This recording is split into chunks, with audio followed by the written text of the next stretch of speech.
Reports the story begins several hours before and 90 miles away.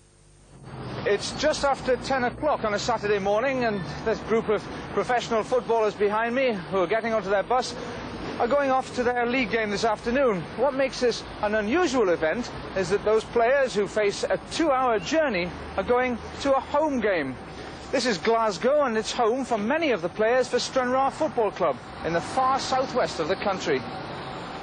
For the past 30 years, Stranraer have recruited players in Glasgow and Ayrshire to wear their blue shirts.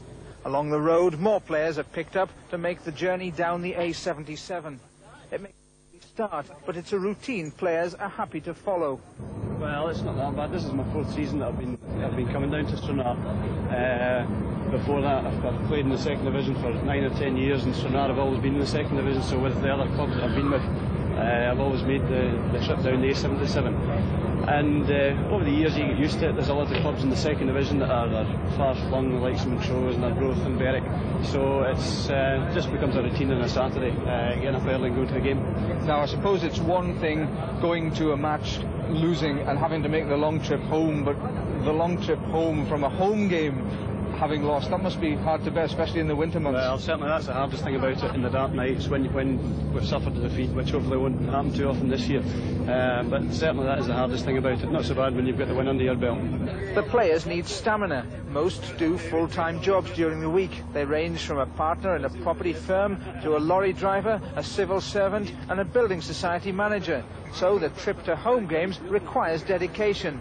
Yes, I think in relation to these lads having various jobs to go to, 8-hour day work definitely needs dedication to turn up for training, and you know, especially a Saturday where they're looking forward to the 60-mile journey down to Stranraer. So I think at this particular moment it's very essential that we keep the momentum going and get the good wins under our belt.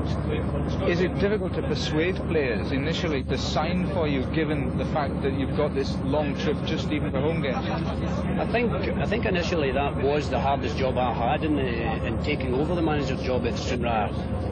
You know, when you ask a player to travel from Glasgow or Paisley to Stranraer, they tend to think it's in the moon. You know, but basically, when they found out that we actually train and do our work in Kilmarnock area, which is a central belt, it's not so tedious, that it's only the Saturday every second week that they've got to look forward to. And again, as I say, a good win under your belt that alleviates the pain. Modern football is often accused of putting too much emphasis on coaching, but for Stranraer, it's just a way of life. Well, today, Sanny McAnespies' far-travelled team had a home game against the early pace setters in Division 2, Stirling Albion. After a goalless first half, Stirling sought to step up the pace at the beginning of the second. Dave Thompson on the surge here, cross intended for John Brogan, and the experienced striker coming close. At the other end, Stranraer had their chances. Stirling defence trying to clear their lines. Cross from John McNiven. And Andy Graham, the goalkeeper, had to be at his best then.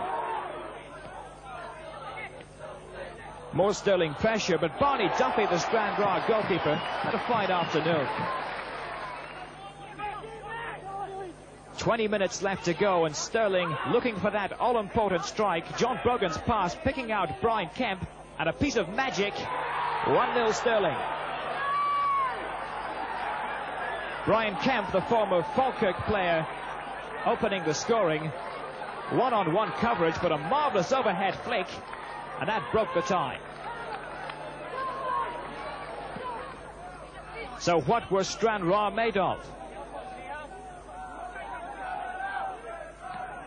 With the minutes ticking away, the Stair Park side sought to find the target, but again Andy Graham in fine form.